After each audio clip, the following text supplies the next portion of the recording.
রমজান মাস এলেই প্রতিদিনের ইফতারে যে খাবারটি না হলেই নয় তা হলো মুড়ি।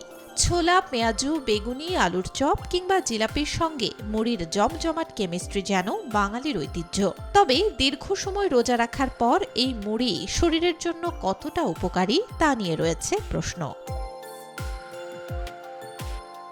পুষ্টিবিদদের মতে 1 কাপ অর্থাৎ প্রায় 14 গ্রাম মুড়িতে ক্যালোরি থাকে গড়ে 56 কিলো ক্যালোরি, 12.6 গ্রাম শর্করা, 0.9 গ্রাম প্রোটিন, 0.2 গ্রাম ফাইবার এবং খুব সামান্য চর্বি। আয়রন ও কিছু বি ভিটামিনও থাকে অল্প পরিমাণে।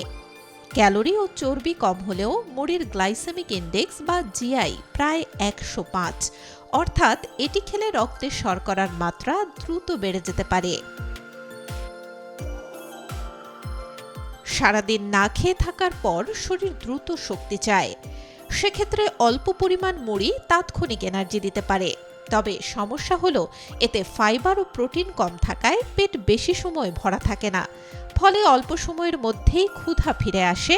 আবার রক্তে শর্করার হঠাৎ উত্থান পতনে ক্লান্তি, ঝিমুনি বা মাথা হালকা লাগার মতো উপসর্গ দেখা দিতে পারে। বিশেষজ্ঞরা পরামর্শ দেন ইফতারে 1 থেকে 2 কাপের বেশি মুড়ি না খাওয়াই ভালো।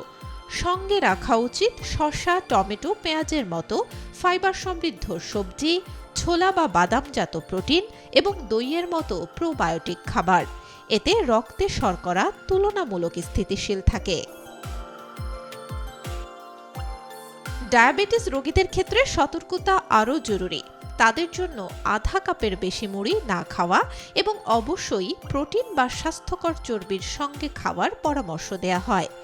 খালি পেটে মুড়ি খাওয়া বিশেষ করে ডায়াবেটিস, ইনসুলিন রেজিস্ট্যান্স বা রিঅ্যাক্টিভ হাইপোগ্লাইসেমিয়ায় আক্রান্তদের জন্য ঝুঁকিপূর্ণ হতে পারে। ওজন কমাতে মুড়ি সহায়ক এমন ধারণাও পুরোপুরি সঠিক নয়। ক্যালোরি কম হওয়ায় সীমিত পরিমাণে খেলে এটি ওজন নিয়ন্ত্রণে সাহায্য করতে পারে, কিন্তু দ্রুত ক্ষুধা লাগার কারণে পরে আবার অতিরিক্ত খাওয়ার ঝুঁকি থাকে। সব মিলিয়ে মুড়ি পুরোপুরি বাদ দেওয়ার প্রয়োজন নেই, তবে পরিমিত ও সঠিক খাবারের সঙ্গে মিলিয়ে খাওয়াই হতে পারে স্বাস্থ্যকর ইফতারের চাবিকাঠি।